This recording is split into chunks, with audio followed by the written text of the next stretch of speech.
नमस्कार। History hub में आप सभी का बहुत बहुत स्वागत है। तो चलिए हम लोग शुरू करते हैं आज का सेशन। और जैसा कि हमारा जो सेशन है ये भारत में संवैधानिक विकास से संबंधित प्रश्नों पर इसमें चर्चा की जा रही है।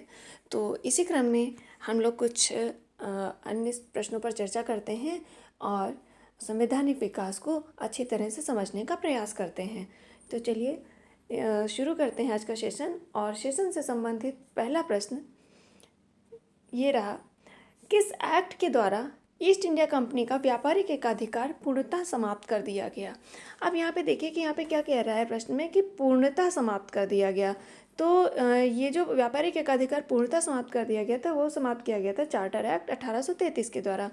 आप देखते हैं कि जो 1813 का चार्टर एक्ट है इसके द्वारा भारत में ईस्ट इंडिया कंपनी का व्यापारिक एकाधिकार समाप्त किया गया था, लेकिन जो चाय और चीन के साथ जो उसका व्यापारिक एकाधिकार था वो बना रहा था।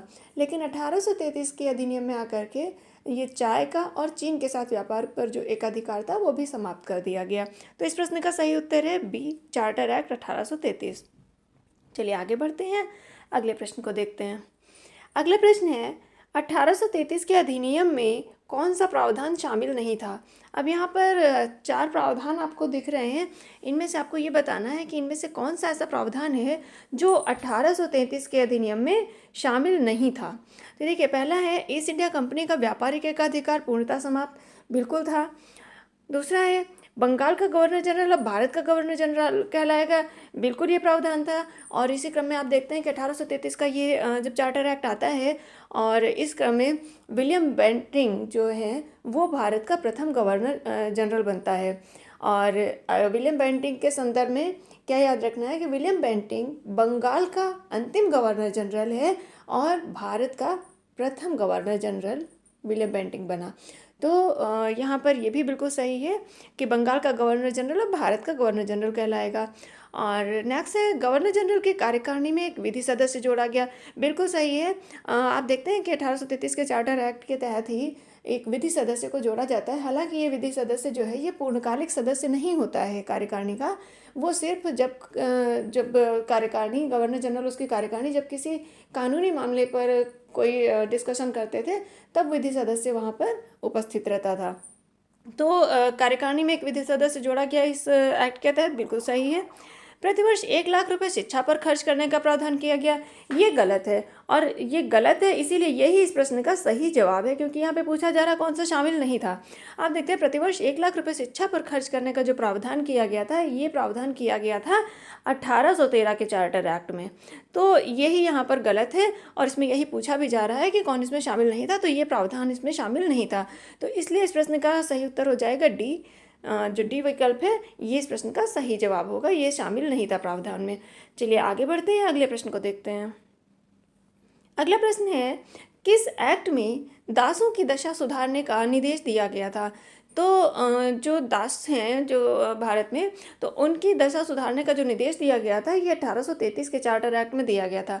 हालांकि यहाँ पर सिर्फ निर्देश दिया गया था कि दासों की जो दशा है उसको सुधारा जाए। और आगे चल करके आप देखते हैं 10 साल बाद 1843 में ये दास प्रथा प्रतिबंधित होती है। तो दास प्रथा पे जो प्रतिबंध लगता है ये लगता है 1843 में, लेकिन दासों की दशा में सुधार करने का जो प्रावधान है ये आया था 1833 में।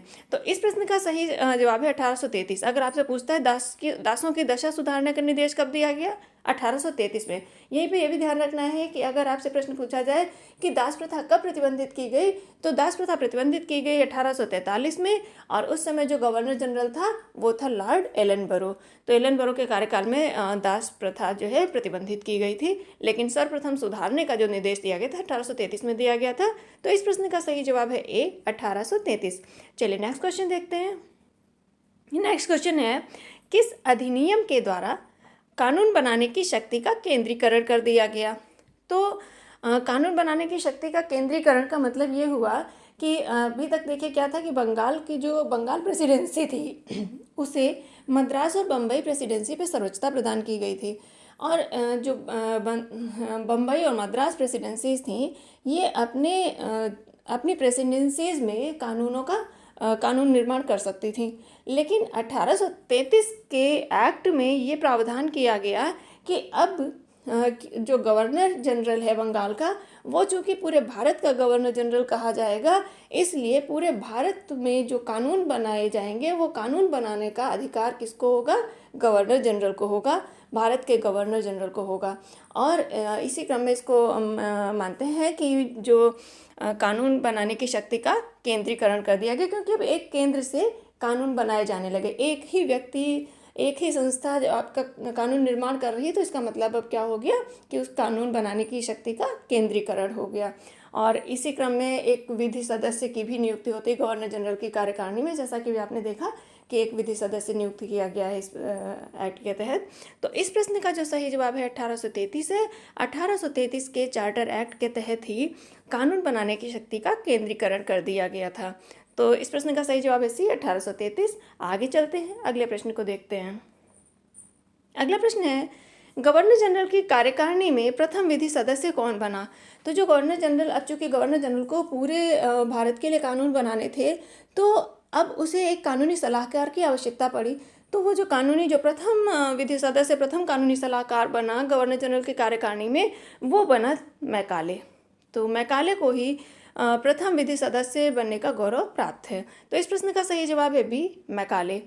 नेक्स्ट देखते हैं, भारत का प्रथम गवर्नर जनरल कौन बना? जैसा कि 1833 के चार्टर एक्ट के तहत जो बंगाल का गवर्नर जनरल था, अब वो बंगाल का गवर्नर जनरल ना कहलाकर वो पूरे भारत का गवर्नर जनरल कहलाएगा। और इस क्रम में लॉर्ड विलियम बेंटिंक जो है ये भारत का प्रथम गवर्नर जनरल बना। और गवर्नर बंगाल का गवर्नर जनरल, भारत का गवर्नर जनरल और वायसराय, इसके संदर्भ में हमने इससे पहले भी डिस्कशन किया है कि जो बंगाल का गवर्नर था, प्रथम गवर्नर, वो लॉर्ड क्लाइव था।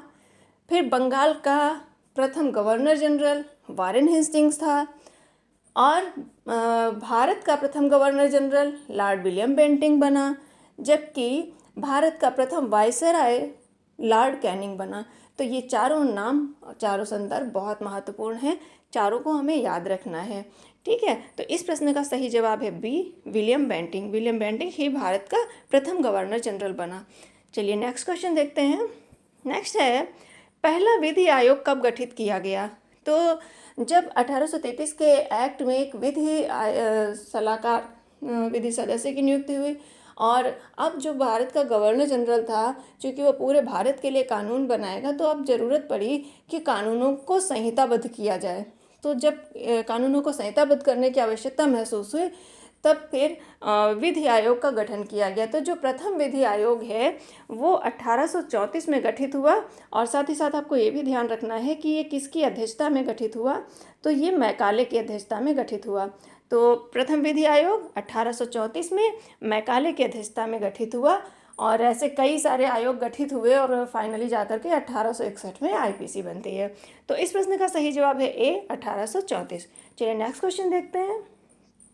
नेक्स्ट क्वेश्चन है, किस अधिनियम के द्वारा मद्रास और बम्बई की कानून बनाने की शक्ति को समाप्त कर दिया गया?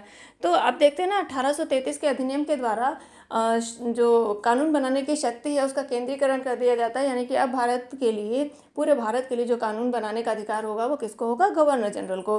तो इसी क्रम में मद्रास और बम्बई के जो मद्रास और बम्बई प्रेसिडेंसी थी, उनकी कानून बनाने की शक्ति समाप्त कर दी गई। तो इस प्रश्न का सही जवाब होगा ए, 1833 के अधिनियम के द्वारा मद्रास और बम्बई की कानून बनाने की शक्ति को समाप्त कर दिया गया।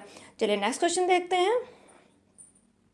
नेक्स्ट है, किस अधिनियम के द्वारा गवर्नर जनरल को पूरे भारत के लिए कानून बनाने का दायित्व सौंपा गया?